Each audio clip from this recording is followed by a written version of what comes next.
थी, बालासोर में जो घटना हुई है उसको लेकर भी राहुल गांधी ने केंद्र सरकार पर तंज कसा है और उन्होंने कहा कि अगर इस बारे में भी मोदी जी से पूछा जाएगा तो वो तुरंत उनका रिस्पांस होगा कि पीछे देखो, यानी कि कांग्रेस को ट्रेन हादसा क्यों हुआ अगर पूछा जाएगा तो वो कहेंगे देखो कांग्रेस ने 50 साल पहले क्या किया। इस तरीके की बयान जो है वो सामने आए हैं। क्या मुझे लगता है कि राहुल गांधी जी मतलब विदेश में जाकर भारत सरकार के खिलाफ बातें करने की उनको आदत है और सबसे ज्यादा नरेंद्र मोदी जी पर अटैक करने की उनको बहुत बड़ी उनको मतलब हमेशा इसी तरह की टीका टिप्पणी करते हैं। भारत में रहकर थोड़ा तो हम समझ सकते हैं, लेकिन विदेश में जाकर अपने देश के बारे में, देश के प्रधानमंत्री के बारे में ऐसी बात करना अच्छी बात नहीं है। और जो बालासोर में उड़ीसा में जो भी मतलब ट्रेन का एक्सीडेंट हुआ है, ये तो दुर्दैवी घटना है, गंभीर घटना है, इसके लिए हम दुख जताते हैं। और माननीय नरेंद्र मोदी जी खुद वहां जाकर उन्होंने मतलब वो एक्सीडेंट की जगह पर जाकर उन्होंने भेंट दी है। जो अस्पताल में लोग एडमिट है उनके साथ भी उन्होंने बातचीत की है, उनको मिलकर वो आए हैं। और इसकी सीबीआई द्वारा इंक्वायरी करने के आदेश भी माननीय नरेंद्र मोदी जी ने दिए हैं। तो नरेंद्र मोदी जी ने ऐसा नहीं बोला है कि भाई ये एक्सीडेंट हुआ है तो पहले कांग्रेस के कार्यकाल में भी हुआ था, ऐसा बिल्कुल बयान नरेंद्र मोदी जी ने नहीं दिया है। उसके बावजूद भी राहुल गांधी इसी तरह की गलत बातें करते हैं और ऐसे बातें करने से कांग्रेस पार्टी का भारी नुकसान हो रहा है।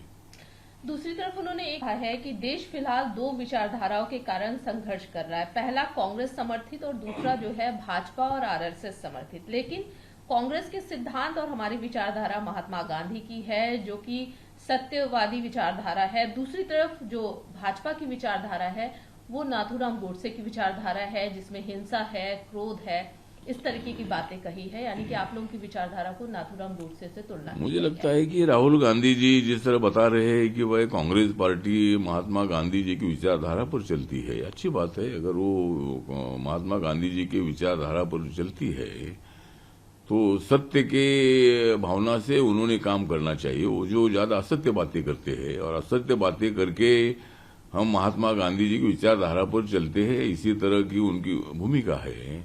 मुझे लगता है कि कांग्रेस पार्टी महात्मा गांधी जी की विचारधारा पर नहीं चल रही है, लेकिन माननीय नरेंद्र मोदी जी की सरकार जब से आई है तब से महात्मा गांधी जी के बारे में उन्होंने बहुत अच्छी भूमिका हमेशा रखी है।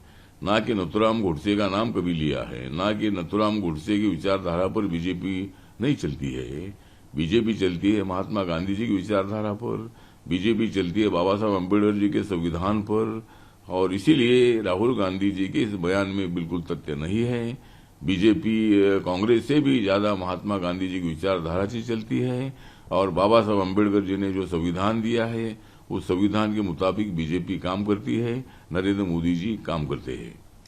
ममता बनर्जी जो है अभी बालासोर घटना को लेकर एक बयान आया है। उन्होंने कहा कि दाल में कुछ काला जरूर है, क्योंकि जब मैंने ये बात कही कि एंटी कोलिजन डिवाइस की बात कही तो किसी ने अपना मुंह नहीं खोला, लेकिन उल्टे मुझे, नीतीश जी को, लालू जी के लिए अपशब्दों का प्रयोग किया गया जब हम रेल मंत्री थे, इस तरीके की बातें उठाई गई। लेकिन जो मुख्य मुद्दा है उस पे जो रेल मंत्री है उन्होंने अपना मुंह नहीं खोला। तो यानी कि यहाँ पर दाल में कुछ काला है। उसके अलावा उन्होंने गोधरा कांड की भी बात की कि 2002 में किस तरीके से आग लगी थी गोधरा ट्रेन। मुझे लगता है कि ममता बनर्जी और अपोजिशन को दूसरे कोई विषय नहीं है, हर बार पुराने विषयों को दोहराने का काम वो करते हैं।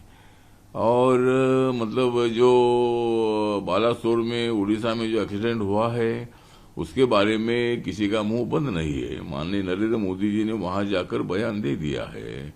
अश्विनी वैष्णव जी जो हमारे रेल मंत्री है वो लगातार वहां रुके हैं, सब देखभाल कर रहे हैं और इसकी सीबीआई द्वारा इंक्वायरी करने के आदेश भी दिए हैं।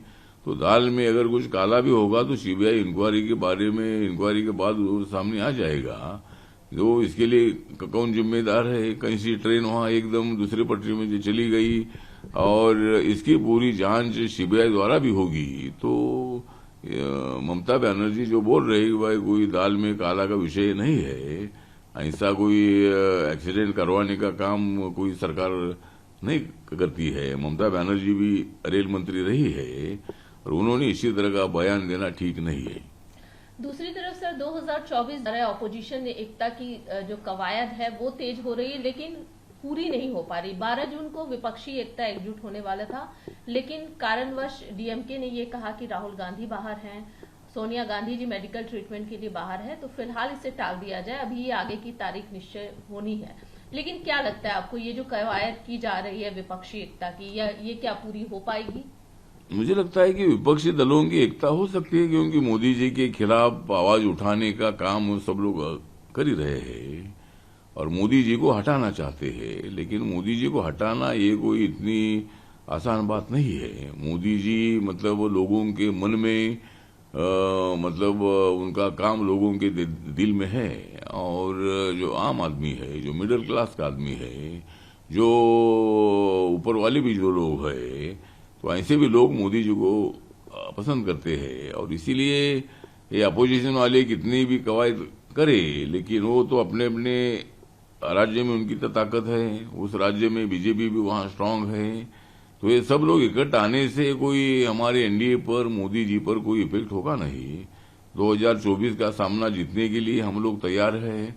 हम बहुत ही ताकत से हर राज्य में चुनाव लड़ना चाहते हैं। एनडीए हम एक साथ आकर हम दोबारा 2024 में सत्ता में आने की हमारी भी कवायद चल रही है, और कम से कम 350, 350 सीटें जीतने का हमारा प्लान है। तो मुझे लगता है कि अपोजिशन ने कितनी भी कोशिश करे, लेकिन मोदी जी को हराना ये नामुमकिन है।